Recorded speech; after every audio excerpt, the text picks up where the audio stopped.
Hi. Welcome to the beginning of a conversation that's already been going on for, as long as there have been conversations. Our basic question is, how can humans organize ourselves into groups to do things? Today we're taking a bit more specific angle on it and thinking about how can we create the organizations, nonprofits, and businesses capable of generating the world that we long to see. This is a short presentation that's relevant for anyone who thinks about management, organizational development, hierarchy, liberation, wholeness, sociocracy, holacracy, teal, or what have you.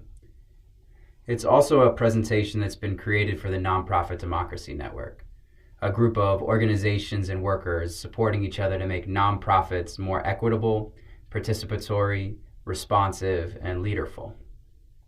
The intention there is to help members or potential members situate themselves in the conversation we're having in that network.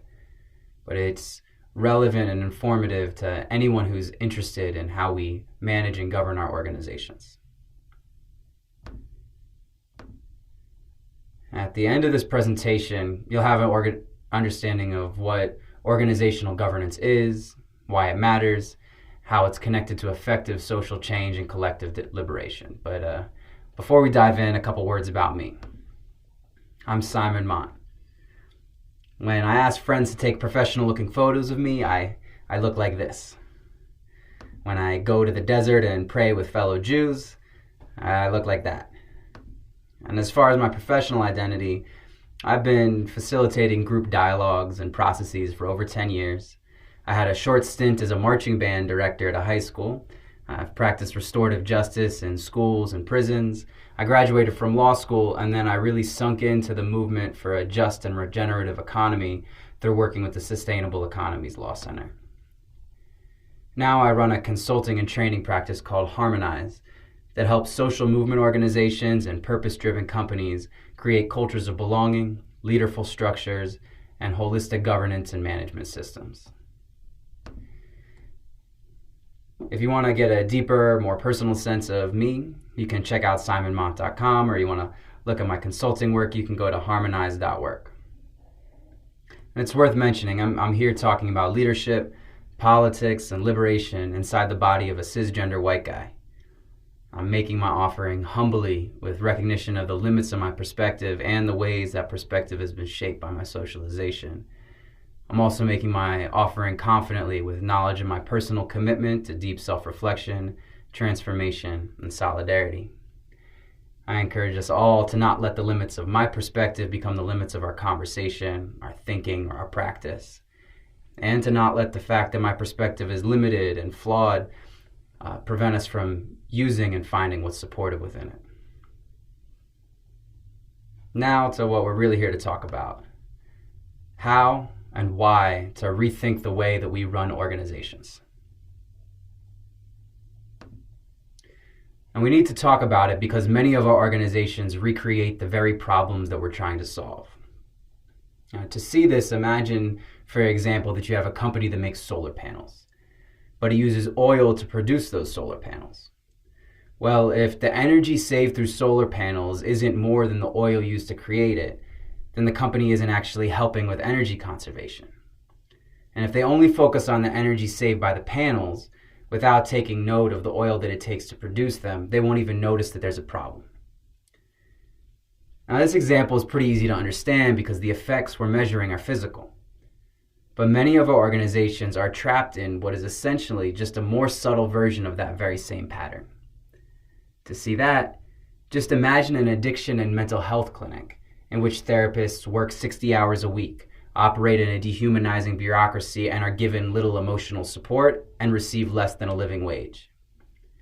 Well, those therapists are experiencing some of the very circumstances that contribute to addiction and mental health issues to begin with. So in the process of trying to help others, they're incurring harm themselves. And that harm will begin to shape the impact they have on friends, on family, and even on their clients. So in the attempt to support people with addiction and mental health issues, this organization actually creates some of the dynamics that underlie the issues to begin with. Or you can imagine, for example, an organization that wants to pass policies that empower people with disabilities to obtain more autonomy over their lives. But let's say they have no people with disabilities in leadership positions and no system for people with disabilities to give input on the policies or strategies. So even if the so-called empowering policy gets passed, the entire process actually prevented people with disabilities from influencing decisions that impact their lives, thus undercutting their autonomy. Now, these dynamics and dynamics like them are pervasive throughout our organizations. And there's a simple pattern that underlies these examples and more. So that when we focus fully on outcomes and not on process, we end up with unintended outcomes. And we often don't even register that those unintended outcomes exist at all. When we focus on the energy saved by the solar panels, we don't see the energy spent by the process that creates them. We focus on clients served, so we don't see the harmful consequences of the process we create to serve them. We focus on the policies we pass, not on the structures of empowerment and disempowerment we created to pass them. And there's a simple truth here. Anytime we try to get something done, we create a system to do it. The systems we create to do things then become the world we live in, and we experience all the consequences of them. Those systems then begin to dictate the possibilities of what we can do in the future. And this is as true for systems like the global economy, the nonprofit funding ecosystem, and food distribution system, as it is for systems like our family unit or our workplace. The way we do things matters. And if we keep trying to tend to the harmful effects created by the systems we build to get things done, without changing those systems themselves, then we aren't going to get very far. And we've inherited systems that create harmful effects like inequality, dehumanization, objectification, poverty, and environmental degradation. And this shouldn't surprise us too much because many of the ways we learn to run businesses and nonprofits are inherited from militaries and slaveholders, two lineages that are much more focused on narrowly defined outcomes than holistic social and moral impacts. And that's why we have to talk about the way we do things. We have to talk about governance. And by governance, we mean how people collectively organize themselves to manage their own affairs, share power and responsibilities, decide for themselves what kind of society they want for their future, and how they implement those decisions. Now, for more insight into this definition and how it can play out, check out its source, the Australian Indigenous Governance Institute. On a fundamental level, though, governance is really just about how we work together. And governance isn't just about nations and states. It happens anytime we gather in groups. Right now, we're particularly focused on how it happens in organizations. By changing the way we organize ourselves, share power, make decisions, and implement those decisions, we can build systems that let us connect with each other, embody our values, and feel whole as we uncover more and more effective ways to transform our society. And the title slide of this presentation called this ideal form of governance collaborative self-governance. But honestly, no words can really capture what we're talking about. There's lots of people who are exploring how we can work together in ways that are more uplifting, aligned, and effective. They use words like sociocracy, cooperative, democratic, teal, self-managed, non-hierarchical, emergent, feminist, distributed, and more. Now, all these words point to complementary dimensions of what we're talking about. And if you can Google them, you can find portals into all kinds of insights and resources. We don't want to get too hung up on the words we use to describe what we're trying to create. It's better to just trust that your heart already knows exactly what we're talking about. And all of us are talking about pretty much the same thing. And though our hearts know already, we can give our brains a little bit more to hang on, just so that we can have some shared language and understanding without getting too attached to the language or the frameworks that we use. Right now, when I talk about reimagining governance, we're talking about creating ways of working that are aligned with our values, particularly values like human dignity, equity, well-being, autonomy, thriving, belonging, justice, and environmental regeneration.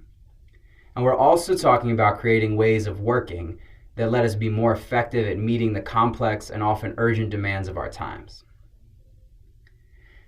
And importantly, we're observing that there's actually an intimate relationship between values and effectiveness, or misaligned values and ineffectiveness. One often creates the other, and we need both alignment and effectiveness in order to create the world that we long for. For example, let's say you have a traditional hierarchy. Bosses may have power to dictate and evaluate the work of subordinates and then adjust pay or employment status. This makes it really hard for the so-called subordinate to intervene if that boss is exhibiting racist or sexist behavior. And it's really hard to intervene if some of the reasons that boss is in the position to begin with have to do with race, gender, or some other identity.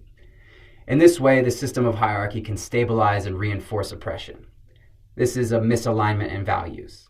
If we want a world without identity-based oppression, we can't have identity-based oppression in our organizations. Now, on the effectiveness side, people lower on the hierarchy, regardless of their identities they hold, want to feel empowered. And they see the path to empowerment in the organization is to climb the hierarchy. So they begin spending their time strategizing how to look good, curry favor, and get promotions, as opposed to actually getting the work done. This means that the energy that could go toward the mission is diverted toward office politics. Now, while this is happening, some of the workers are being deeply emotionally challenged by those politics and the currents of identity-based harm that are running through the organization. Those folks have to spend energy processing the impact of these things and supporting each other when they could instead be spending that energy advancing the work and mission of the organization. It gets even more sticky because if those people spend so much time supporting each other that they don't have the capacity to curry favor, they might not get the promotion, and the role of boss could instead end up being given to a person with more privilege who didn't have to spend the time to navigate the effects of the broken system to begin with. This could result in leadership that's predominantly white, for example, thus again perpetuating the misalignment in values. So the misalignment in values and the ineffectiveness are both created by the same system, and they're both related in the ways that they create each other. Now, these loops are all over the place. The key thing to notice is we aren't just talking about values misalignment when we're talking about changing governance. We're actually observing that we can't be fully effective unless we're aligned with our values. The two things are inseparable, because we'll be recreating problems amongst ourselves, and we'll also be inhibiting our ability to intervene in the world outside our organization. Now, for another example, if you have a culture of professionalism that makes some people feel unsafe expressing themselves authentically, not only will those people suffer direct harm from being silenced, the organization will never be able to benefit from their invaluable insights. So we need to create organizations that are deeply aligned with our values in order to be truly effective. But what we're really solving for is actually more than reshaping organizations. What we're really talking about is liberation. And liberation is just another word trying to point to an indescribable reality, a point in the distance that our hearts long to see but our minds can never comprehend. For the time being, I think of it as a world where all people are safe, nourished, thriving, and living in alignment with their highest calling. And this little set of circles here helps me understand what creating that world might entail and how organizational governance is related to it. When I think of liberation, I think of it on personal, interpersonal, organizational, systemic, and collective levels. The personal level is about how we view and feel about ourselves. The interpersonal is about how we relate to one another. The organizational or group level is about how we interact with each other when we get in larger units like organizations, businesses, communities, co-housing, or what have you. And when organizations relate, they create the systemic level. This level includes massive systems like food production and distribution or the global economy, as well as smaller systems like a coalition of organizations collaborating on a project. Then there's the collective level. This is the space of archetype, ancestry, spirit, and the subtle dimensions of reality that are pointed to by all of humanity's wisdom traditions. Now, all of these levels create and are recreated by each other. We all know this through our own experience already. Now, for example, let's say I feel bad about myself on a personal level. I might try to prove that I'm better than someone else by demeaning or competing with them on an interpersonal level. If we all start doing this, we'll create organizations that are more about trying to feel better than each other than about serving their stated purpose. This will result in a system that's more responsive to our ego battles than the needs of the people on the planet, which will in turn create a subtle but pervasive felt sense that we don't have inherent worth. This will reinforce our disconnection from truth and life and result in effects that are better left to the metaphysicians and mystics among us to describe. And all of this, again, will fuel my personal sense of lack of worth, which will keep the system perpetuating itself. Now, from another direction, if we take a whole bunch of people who do feel good about themselves already, but we put them in an organization where some people are forced to follow the will of others, that'll shape the way they relate to one another on an interpersonal level, which will over time impact how they view themselves. All at the same time, the group won't have the same impact on the system they would have if they were able to stay in touch with their true sense of self and worth. So when we think about liberation, what we're really trying to do here is create a world where we're liberated on all of these levels. And our existence on all of these levels is contributing to the safety, nourishment, thriving, and alignment with our highest calling. Now, the basic point here is that liberation on any one level requires liberation on all levels. And an intervention on any one level can impact all other levels. Now, different theories of social change and liberation focus on interventions at different levels. All of them are useful and necessary. Today, our focus is on what happens when we set the organizational level as the primary point of intervention. Our thesis is that shifts on the organizational level can cause shifts on the other levels. And the shifts on the other levels can only fully express themselves if there are corresponding changes at the organizational level. Now, I'm guessing y'all have a pretty good feel for the relationship between personal, interpersonal, and organizational liberation already. We feel that almost every day of our lives when our relationships or the groups we're in start to impact how we feel about ourselves, and how we feel about ourselves starts to impact how we show up in the world.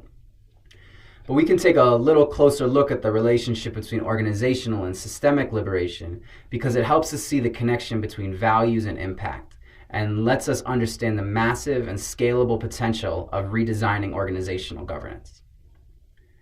Now, when we govern organizations in more intentional and deeper alignment with our vision for the world, we see changes inside the organization. Some of those are listed here in the blue left-hand circle.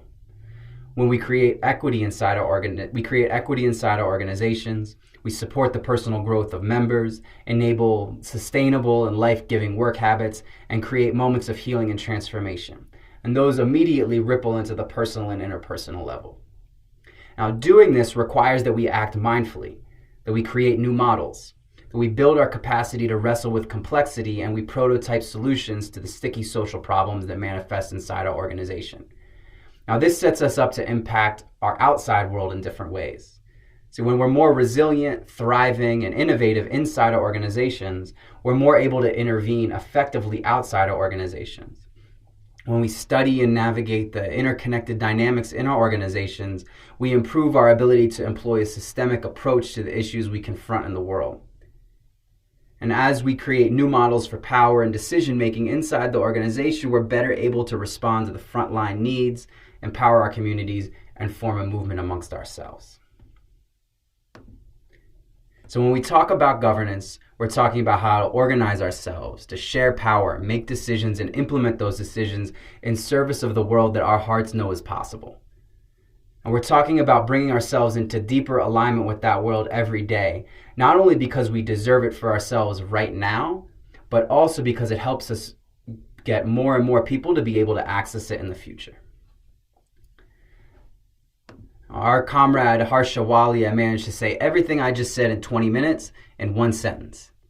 Our journeys toward liberation must also be liberating.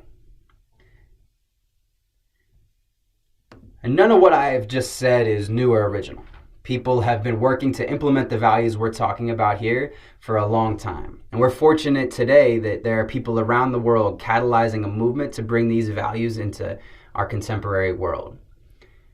They come from wisdom in indigenous traditions. They come from cooperative economics and commons movements. They speak of sociocracy and holacracy. They're in social movements like Black Lives Matter, Occupy, and feminism. They study biomimicry and consciousness, and they're people developing Scrum and Agile project management. There are people speaking of diversity, equity, and inclusion. They're the critical theorists, and they're the people creating new legal structures and more. All of these people are bringing essential elements to our collective project. Now, there's no shortage of inspiration and resource out there, and our interconnected world has put it all at our fingertips. The only question is whether we have the courage, the faith, and the fortitude to implement it. Now, if you're feeling as inspired as I am, there are a few things you can do. If you're a nonprofit or a nonprofit adjacent organization, go to www.theselk.org/NPDN_sign up. It's not the shortest of all links right now, but go there to sign up to join the Nonprofit Democracy Network. It's a community of practice where peers are supporting and teaching each other about how to design and transform organizations. Or you can reach out to me personally if you want to connect, to get support, or to tell me I'm missing something important or request that I do something else. Or, you can just wade out into the world.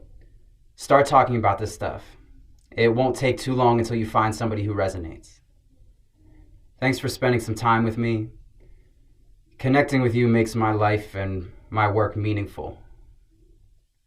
Enjoy yourself, enjoy your day, and may our freedom, joy, and connection deepen with every breath.